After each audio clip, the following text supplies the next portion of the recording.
지난 5일 인천국제공항에서 싱가포르 항공 여객기와 대한항공 여객기가 충돌할 뻔한 일이 있었습니다. 이 대한항공 여객기가 유도로에 잘못 진입하면서 시작된 일입니다. 이 사건 최초 보도한 사회부 최기성 기자와 자세한 얘기 나눠보겠습니다. 안녕하십니까?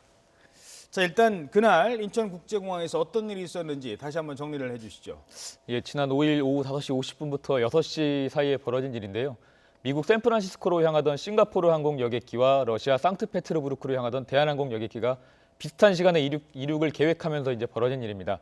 대한항공 여객기 조종사가 지시와 다른 유도로로 들어서면서 활주로로 접근하니까 이제 놀란 관제탑이 급하게 정지하라고 지시를 내리면서 벌어진 일인데요.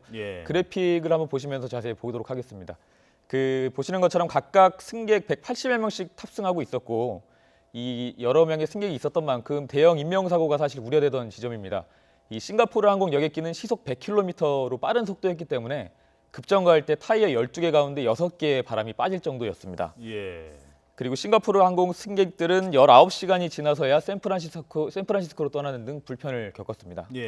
자, 근데 대한항공 여객기 왜 글로 들어선 거죠? 여객기 조종사가 왜 관제탑의 지시를 따르지 않고 그쪽으로 들어간 겁니까? 아직까지 대면 조사는 이루어지지 않았는데요. 근데 지금까지 정황만으로 봤을 때 국토부는 대한항공 조종사가 관제탑이 말한 유도로로 들어가겠다고 복창까지 해놓고서 다른 유도로로 들어갔다고 지금까지 조사 결과를 얘기하고 있습니다. 대한항공 측에서는 조종사 실수일 가능성이 큰 것으로 보고 현재 자체 조사를 벌이고 있는데요.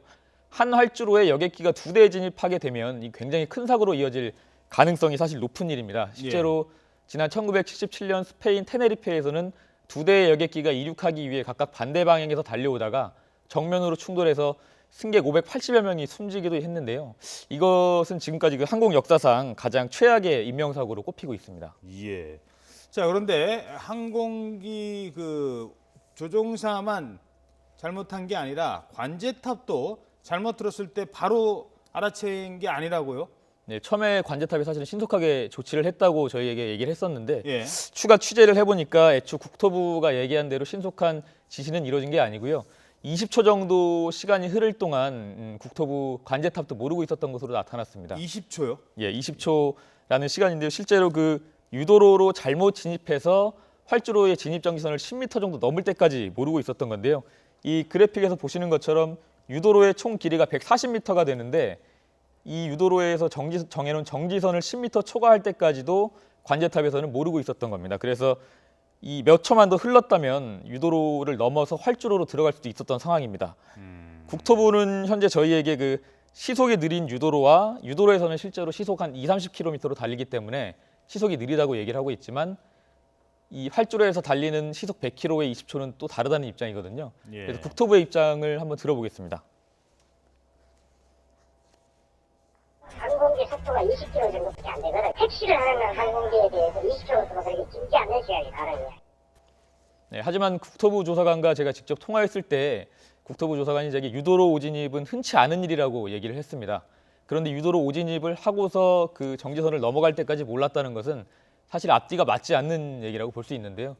또 관제사 측에서 변명하기로는 대한항공 여객기 말고 다른 여객기도 함께 관제하기 때문에 시선이 분산된다고 저희에게 해명을 했습니다.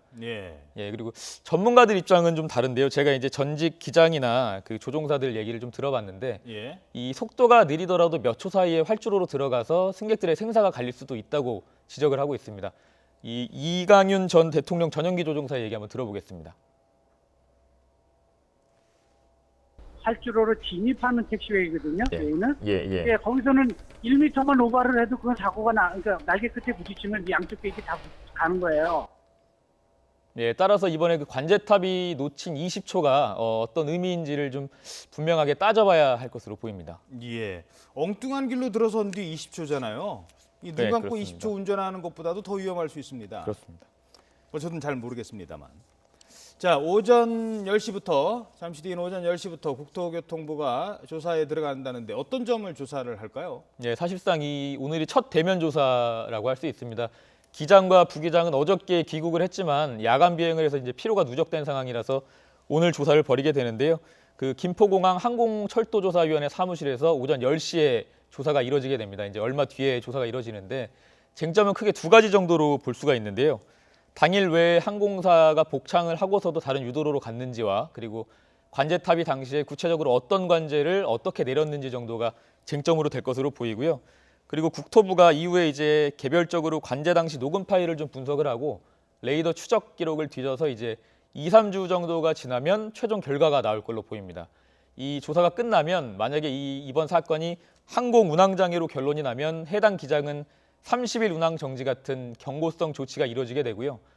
저희가 지적한 대로 관제사가 놓친 20초에 대해서 관제사 과실이 인정되면 그에 걸맞은 또 조치가 이루어져야 할 것으로 보입니다. 예, 알겠습니다.